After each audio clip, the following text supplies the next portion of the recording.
ಆಗುತ್ತೆ ಆಗುತ್ತೆ. ಈಗಾಗಲೇ ಗ್ರಾಮ ಪಂಚಾಯತಿಗೆ ನಾವು ನೋಟಿಫಿಕೇಷನನ್ನು ಕೊಟ್ಟಿದ್ದೇವೆ, ಡಿ ಸಿಗಳಿಗೆ ಸೂಚನೆ ನೀಡಿದ್ದೇವೆ. ಆಬ್ಜೆಕ್ಷನ್ನು ಮೊದಲೇ 2 ದಿನಕ್ಕೆ ಕೊಟ್ಟಿದ್ವಿ, ಸಾರ್ವಜನಿಕರು ಇಲ್ಲ ನಮಗೆ ಅಟ್ಲೀಸ್ಟ್ 5 ದಿನ ಬೇಕು ಅಂದ್ಬಿಟ್ಟು ನಾವು 7 ದಿನ ಮಾಡಿದ್ದೀವಿ. ಮತ್ತೆ ಎಕ್ಸ್ಟೆನ್ಷನ್ ಕೇಳಿದ್ರು. ನಿನ್ನೆ ಲಾಸ್ಟ್ ಡೇ ಇತ್ತು, ನಿನ್ನೆ ಶುಕ್ರವಾರ ಗ್ರಾಮ ಪಂಚಾಯತ್ ಬೌಂಡ್ರಿ ಯಾವುದು ಆಕ್ಷೇಪಣೆಗಳನ್ನು ಸಲ್ಲಿಸಲಿಕ್ಕೆ ಲಾಸ್ಟ್ ಡೇಟ್ ಇತ್ತು. ಅದನ್ನು ನಾವು ಗ್ರಾಮ ಪಂಚಾಯತ್ ಎಲೆಕ್ಷನನ್ನು ನಾವು ಫಸ್ಟ್ ಮಾಡ್ತೀವಿ. ಅದಾದಮೇಲೆ ಜಿಲ್ಲಾ ಪಂಚಾಯತ್ ತಾಲೂಕ್ ಪಂಚಾಯತ್ ಕೂಡ ಕಂಟಿನ್ಯೂಸ್ ಆಗಿ ನಾವು ಪ್ರಕ್ರಿಯೆಯನ್ನು ನಾವು ಪ್ರಾರಂಭದಲ್ಲಿದೆ, ಅದನ್ನು ಮಾಡ್ತೀವಿ. ಈ ವರ್ಷದಲ್ಲೇ ಮುಗೀತದೆ 100%. Thank you. ಆಗುತ್ತೆ ಆಗುತ್ತೆ.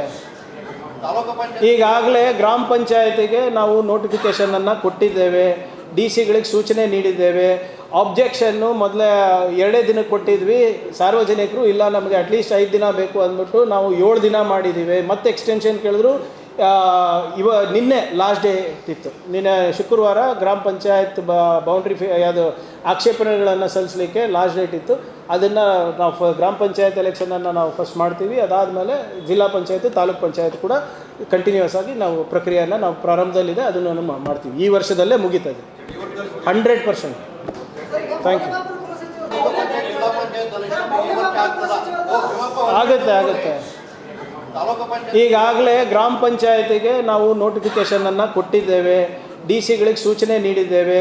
ಆಬ್ಜೆಕ್ಷನ್ನು ಮೊದಲೇ 2 ದಿನಕ್ಕೆ ಕೊಟ್ಟಿದ್ವಿ, ಸಾರ್ವಜನಿಕರು ಇಲ್ಲ ನಮಗೆ ಅಟ್ಲೀಸ್ಟ್ 5 ದಿನ ಬೇಕು ಅಂದ್ಬಿಟ್ಟು ನಾವು 7 ದಿನ ಮಾಡಿದ್ದೀವಿ. ಮತ್ತೆ ಎಕ್ಸ್ಟೆನ್ಷನ್ ಕೇಳಿದ್ರು.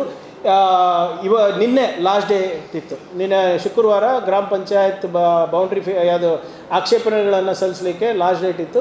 ಅದನ್ನು ನಾವು ಗ್ರಾಮ ಪಂಚಾಯತ್ ಎಲೆಕ್ಷನನ್ನು ನಾವು ಫಸ್ಟ್ ಮಾಡ್ತೀವಿ. ಅದಾದಮೇಲೆ ಜಿಲ್ಲಾ ಪಂಚಾಯತ್ ತಾಲೂಕ್ ಪಂಚಾಯತ್ ಕೂಡ ಕಂಟಿನ್ಯೂಸ್ ಆಗಿ ನಾವು ಪ್ರಕ್ರಿಯೆಯನ್ನು ನಾವು ಪ್ರಾರಂಭದಲ್ಲಿದೆ, ಅದನ್ನು ಮಾಡ್ತೀವಿ. ಈ ವರ್ಷದಲ್ಲೇ ಮುಗೀತದೆ 100%.